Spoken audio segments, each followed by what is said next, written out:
Hello everyone, good afternoon. Welcome back to JNP channel बी ए जीवर। मैं अभी दोपहर का खाना वाना करके बेड पे लेटी और बुक उठाई ओशो का एक एक कदम पढ़ने के लिए। तो उसमें एक चैप्टर है जिज्ञासा, साहस और अभिप्सा। जिज्ञासा, साहस और अभिप्सा, तो मैं उसको पढ़ रही हूँ। तो उसमें मुझे कुछ पैराग्राफ बहुत अच्छा लगा, तो मैं उसे आपके साथ शेयर करना चाहती हूँ। तो ये सत्य की खोज के विषय में है, जिज्ञासा के विषय में है। तो मैं आपको सुनाती हूँ। मुझे अच्छा लगा है, तो इस नाते मैं आपको सुनाती हूँ। उम्मीद है मुझे कि शायद आपको भी अच्छा लगे। तो चलिए देखते हैं ओशो क्या कहते हैं। देखते नहीं, सुनते हैं कि ओशो क्या कहते हैं। पानी की पहचान पानी में नहीं है, मेरी प्यास में है। यदि मेरे भीतर प्यास है तो पानी पहचान लिया जाएगा। सही बात है। और मेरे भीतर प्यास नहीं है तो पानी पहचाना नहीं जा सकेगा। सत्य तो निरंतर मौजूद है। मेरे भीतर प्यास है तो उसी वक्त पहचाना जा सकेगा, और मेरे भीतर प्यास न हो तो कैसे पहचानूंगा। सत्य को शास्त्रों से नहीं, प्यास से पहचाना जाता है। तो इसके पहले कि प्यास हो, कैसी प्यास हो, जिज्ञासा हो, अकेली जिज्ञासा काफ़ी नहीं है। जिज्ञासा अभिप्सा बने, प्राणों की प्यास बन जाए। और प्राणों की प्यास कैसे बनेगी? कुछ चीज़ों को देखने से। प्राणों को देखने की प्यास बन जाएगी। आँख खोलें और चारों तरफ देखें। वहाँ दूर इटली में एक साधु हुआ है, और जब वह मर रहा था तो लोगों ने उससे पूछा कि तुम साधु कैसे हुए? तो साधु ने कहा, मैंने आँख खोल कर देखा तो साधु के सिवाय कोई उपाय नहीं रह गया। साधु होने के सिवाय कोई उपाय नहीं रह गया। पूछा गया, आँख खोल कर देखा था? हम भी आँख खोल कर देख रहे हैं। उसने कहा, मैंने बहुत कम लोग देखे जो आँख खोल कर देख रहे हों। अधिक लोग आँख बंद किए देख रहे हैं। मैं भी आपसे कहता हूँ कि अधिक लोग आँख बंद करके देख रहे हैं। अगर आँख खोलकर देखेंगे तो इतनी प्यास पैदा होगी उसको जानने के लिए कि जो इस सब के पीछे छिपा है, जिसका कोई हिसाब नहीं। सारे प्राण की प्यास की लपटों में बदल जाएंगे। आँखें खोलकर देखने का अर्थ है जो दिखाई पड़ा है, सामान्यतः जो दिखाई पड़ रहा है वही नहीं, बल्कि सामान्यतः जो दिखाई पड़ रहा है उसके पीछे जो राज छिपे हुए हैं वह देखना चाहिए। सही बात है, हमें एक बार सोचना चाहिए। मतलब हम सोच के देख सकते हैं कि मैं कौन हूँ। जैसे मैं बोल सकती हूँ कि मैं प्रियंका हूँ। तो प्रियंका तो मैं पैदा हुई, मेरे माँ बाप ने, घर वालों ने मुझे नाम दे दिया प्रियंका, तो मैं प्रियंका हूँ। अगर यही दूसरा नाम दिए होते तो मैं वो हो जाती। और उसके अलावा 37 साल पहले मैं कहाँ थी। ऐसे ही हैं बहुत सी बातें, तो थोड़ा है। तो मतलब जिज्ञासा होनी चाहिए। बुद्ध का ये कहने का मतलब है कि हमें जो दिखाई पड़ रहा है उसके पीछे जो राज छिपे हुए हैं वह देखना चाहिए। बुद्ध का जन्म हुआ तो ज्योतिषियों ने बुद्ध के पिता से कहा कि यह बच्चा बड़ा होकर या तो चक्रवर्ती या। अब लीजिए, सारे घर में रुदन हो गया, सारे घर में घबराहट फैल गई। एक ही पुत्र हुआ था, वो भी बहुत प्रतीक्षा के बाद, और वह भी सन्यासी हो जाएगा। तो बुद्ध के पिता ने पूछा, क्या रास्ता है कि उसे सन्यासी होने से रोक सकूं? क्या मार्ग है कि सन्यासी होने से रुक जाए? हम अपनी सारी शक्ति लगा देंगे। ज्योतिषियों ने और विचारशील लोगों ने कहा, एक ही मार्ग है, इसकी आंखें न खुलने पाए। अजीब उन्होंने बात कही, इसकी आंखें न खुलने पाए। फिर आंखें खुली तो कोई भी आदमी सन्यासी हुए बिना नहीं रह सकता। आँख न खुलने पाई, यह कैसे होगा? उन्होंने मार्ग बताया और वैसी व्यवस्था की गई। व्यवस्था जो की गई 3 बातों की गई। बुद्ध को जगत में किसी तरह का दुख दिखाई न पड़े।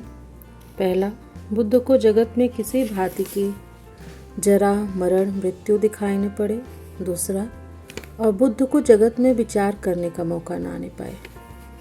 ये तीसरा। तो ये 3 व्यवस्थाएं की गई। ये 3 व्यवस्थाएं आप भी किए होंगे। हर आदमी अपने लिए किए हुए है। दुख दिखाई न पड़े, मृत्यु दिखाई न पड़े और विचार का मौका ना आने पाए। विचारशील लोगों ने कहा, ऐसा करें, इतना भोग में लगा दें, इतना व्यस्त कर दें कि विचार करने का मौका ना आने पाए। जो जितना भोग में व्यस्त होगा, विचार करने का मौका कम पैदा होता है। जो जितना निरंतर सुबह से शाम तक लगा रहेगा, उसे विचार करने का मौका कम पैदा होता है। भोग के बीच अंतराल हो तो विचार पैदा होता है। तो उनके पिता ने ऐसी व्यवस्था की कि संगीत में, शराब में, स्त्रियों में, वैभव में सुबह से शाम रात आ जाए, उसे मौका न मिले सोचने का। ऐसे मकानों में उन्हें रखा गया कि कोई कुम्हलाया हुआ फूल बुद्ध नहीं देख पाए। कुम्हलाए फूल रात में अलग कर दिए जाते थे, कोई कुम्हलाया हुआ पौधा न देख पाए। वह जहाँ रहते थे वहाँ कोई वृद्ध व्यक्ति न जा पाए, कोई बीमार न जा पाए, ऐसी व्यवस्था थी। किसी तरह की रुग्णता का उन्हें पता न चले। जीवन में सुख ही सुख हैं, फूल ही फूल हैं, कोई कांटा नहीं है। बुद्ध युवा हुए तब तक उनकी आंखें बंद रहीं। हमें से बहुत से बूढ़े हो जाते हैं तब तक आंखें बंद रहती हैं। एक दिन वह गांव से निकले एक महोत्सव में, युवक महोत्सव में भाग लेने को। रास्ते में पहली दफ़ा कहा जाता है कि उन्होंने एक वृद्ध को देखा। बुद्ध ने अपनी सारथी से पूछा, इस व्यक्ति को क्या हो गया जिसने अब तक कोई बूढ़ा न देखा हो। स्वाभाविक था वह पूछे कि इस व्यक्ति को क्या हो गया है। अगर मुझसे बुद्ध के पिता ने पूछा होता कि मैं क्या करूं, तो मैं कहता कि बचपन से जो भी दुख हैं, पीड़ाएं हैं, इसे देखने दें, यह उनका आदी हो जाएगा। जिन्होंने बुद्ध के पिता को सलाह दी, वह सलाह गलत हो गई। चूँकि युवा होने तक कोई बूढ़ा नहीं देखा था, इसलिए जब एकदम से बूढ़ा देखा तो आँख खुल गई। वे आदी नहीं थे, वह हैबिट न हो पाई थी देखने की। और जो उनके पिता ने समझा था रुकने का कारण, वही आज जाने का कारण बन गया। देखा बूढ़े को तो बुद्ध ने पूछा, यह क्या हो गया। सारथी ने कहा, यह आदमी बूढ़ा हो गया है। बुद्ध ने पूछा, क्या हर आदमी बूढ़ा हो जाता है। सारथी ने कहा, हर आदमी बूढ़ा हो जाता है। बुद्ध ने पूछा, क्या मैं भी। सारथी ने कहा, कोई भी अपवाद अभी नहीं है। बुद्ध ने कहा, रथ को वापस लौटा लो। युवक महोत्सव में जाने का क्या प्रयोजन। यह देखना आँख खोलकर देखना है। बुद्ध ने 3 प्रश्न पूछे। इस आदमी को क्या हुआ है, क्या हर आदमी को ऐसा हो जाएगा, क्या मुझे भी ऐसा हो जाएगा। और सारथी ने कहा, कोई भी अपवाद नहीं है, आप भी बूढ़े हो जाएंगे। बुद्ध ने कहा, मैं बूढ़ा हो गया, रथ वापस लौटा लो। और मार्ग में उन्होंने एक मृतक की लाश देखी।